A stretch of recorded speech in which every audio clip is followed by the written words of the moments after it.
Olá, pessoal! Sejam muito bem-vindos ao nosso 4º episódio do Equipe da Entrevista. E dessa vez, o nosso tema é um tema necessaríssimo de ser conversado, mas que é muito sensível para todos nós. O tema da vez é: vamos falar sobre o luto.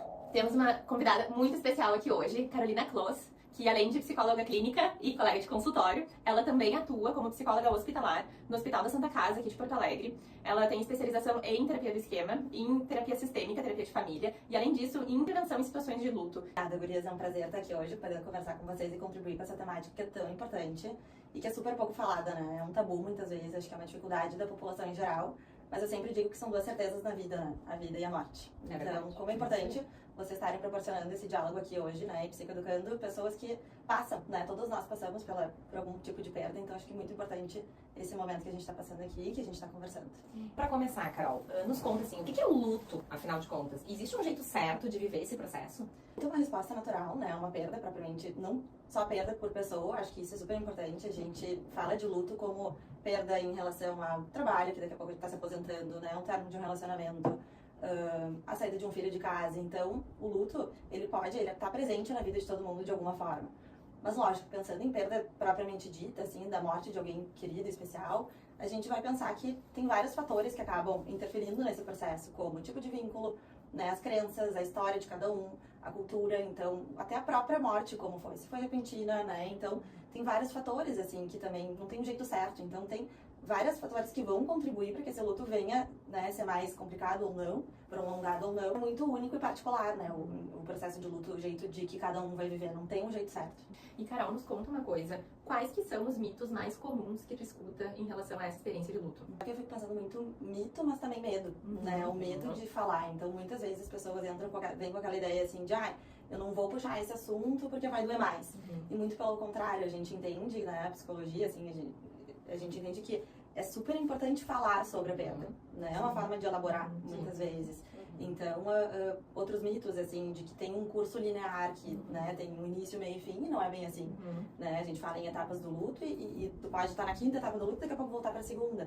Então, não existe um jeito certo, assim. E super importante isso que tu disse, eu acho que tem muitos tabus, muito se fala que, assim, não falar sobre um assunto para não gerar sofrimento, né? Aí, na psicologia, a gente aprende, é uma premissa básica, assim, né? Que falar ou não falar não é o que vai gerar o sofrimento. A realidade é que muitas vezes gera sofrimento na nossa vida. E falar é, na verdade, uma possibilidade de poder dar um sentido àquilo, né? De poder acomodar aquilo dentro da gente. Então, muito importante o que tu tá trazendo, Carol.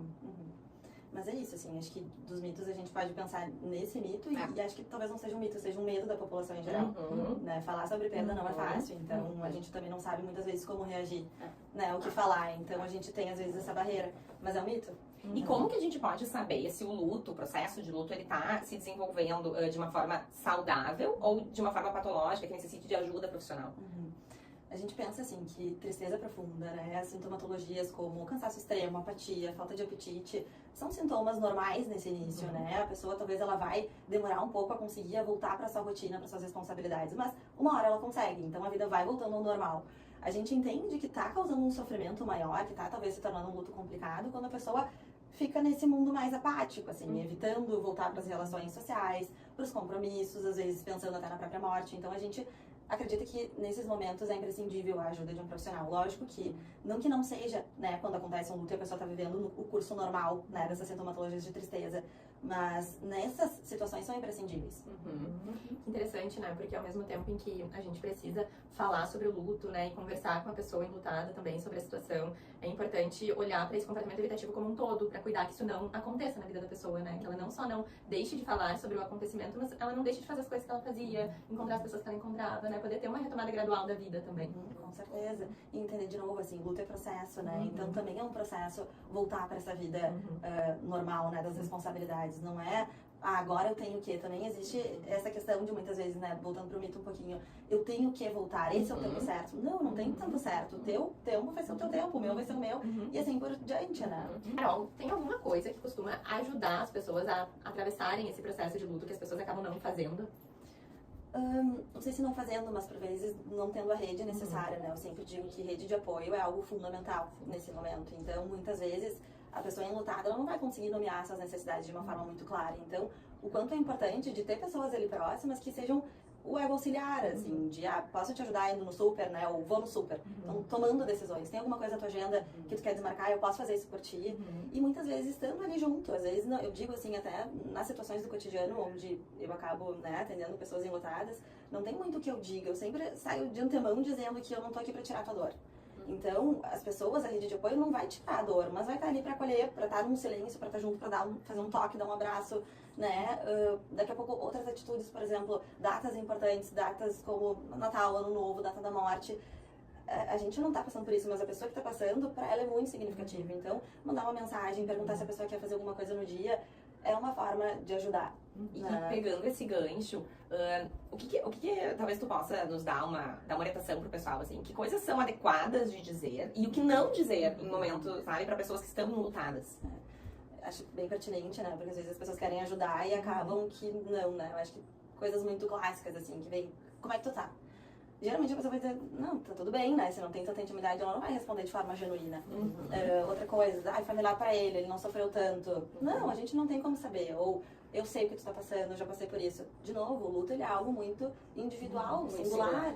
Então, eu até posso já ter tido um processo de perda, mas não vai ser igual ao do outro, né? Eu trabalho muito no hospital pediátrico, então muitas pessoas às vezes falam assim, de, não te preocupa, tu é nova, tu vai poder ter outro. Não, um filho ele é único. É uma perda que, né, de um sonho, tem muitas coisas ali que atravessam. Então, cuidar esse tipo de fala, né, do eu entendo. Não, eu imagino. Eu imagino que tu esteja passando, né? Eu sinto muito pela tua perda, não como tu tá. Eu imagino que esteja sendo muito difícil. Tu aqui, se tu precisar de um abraço, né, de alguma coisa. Então, cuidar com essas coisas meio óbvias, assim, né? Tu perguntaria pra alguém que do cotidiano, né? A pessoa tá enlutada, é diferente, sim. Claro que eu entendo que muitas vezes ele logo no início, dependendo de como foi esse tipo de morte, muitas vezes as pessoas ficam muito desorientadas e às vezes tu precisa agir mais de forma mais incisiva, assim, não tanto dando chance pra pessoa te dizer o que ela precisa, porque às vezes ela nem sabe o que ela precisa. Então tu precisa ser norteador, e eu digo mais até das questões burocráticas, assim, né? Então às vezes a gente precisa ser ativo na ajuda. E não deixar tão amplo, né? Que legal isso, Carol, que importante, porque tem, as pessoas, elas no geral têm uma boa intenção em querer ajudar, né? Mas realmente falta ferramenta, falta como ajudar, o que falar, o que não falar. Né? Que legal a tua fala, assim, acho que é bem pertinente pra psicoeducar todos nós. E pensando, assim, que tu tem uma rotina no hospital, na qual tu tem contato muito com esse tema do luto, da perda, né? O que já te marcou na tua jornada, que tu escolheria brevemente, eu sei, falar aqui pra nós agora? É super profundo, né? Acho que tá nesse momento de despedida é algo muito, muito, muito triste, mas também tem algo que é muito bonito de ver, que é a conexão, é a possibilidade de uma despedida cheia de afeto, de amor, como eu digo, assim, é muito ambíguo o sentimento, né? Mas poder estar ali, ser o ego auxiliar muitas vezes dessas famílias que estão passando pelo pior momento de vida, é muito significativo, né? Confiar em ti pra trazer essa dor. Então é isso, assim, é ver que o amor, ele prevalece, por mais que a dor seja gigantesca, o amor prevalece. De novo, eu volto em rede de apoio, né? Muitas vezes o que eu acompanho é uma família, é um sistema que está enlutado. E é isso que a gente diz muitas vezes, a família integrada, eles ajudam uns aos outros. Então, tu vê a despedida com muita dor, mas com muito amor, né? O que a gente também já pode até afirmar aqui, que o luto prolongado, ele acaba vindo em famílias menos integradas, onde a dor não circula, onde a pessoa não tem um lugar para manifestar, e aí vai manifestar tempos depois, o que é um agravante. Com certeza. E se tu pudesse, Carol, deixar uma mensagem para quem tá passando por uma experiência de luto agora, o que tu diria? De novo, eu volto a dizer, assim, que são duas certezas na vida, né? A vida e a morte, infelizmente ela faz parte, mas a pessoa não tá sozinha, né? Tu não tá sozinho, tu tem rede de apoio, né? Não tem rede de apoio, vai em busca de, daqui a pouco a gente fala tanto em relação segura dentro da psicoterapia, né? De vínculo seguro na psicoterapia, então busca ajuda, pede por ajuda, valide a tua dor. A tua dor, ela é real, né? E ela precisa ser cuidada. Então, acho que é isso, assim, né? Olhar, se validar, se cuidar genuinamente. Que lindo, né? Porque, na verdade, acho que o luto é tão difícil e pelo que a gente tá conversando aqui contigo, parece que o pior do luto seria passar por isso sozinho. Carol, obrigada pela tua presença, pela tua participação, por nos dar ferramentas para lidar com um tema que é tão pertinente, tão sensível, tão difícil de falar, né? Mas que todos nós vamos passar por isso um dia, então, obrigada. Obrigada, Carol. Obrigada pela tua presença aqui com a gente. Obrigada pelo convite, espero ter agregado um pouquinho a vida de cada um que assistir essa conversa. Com certeza.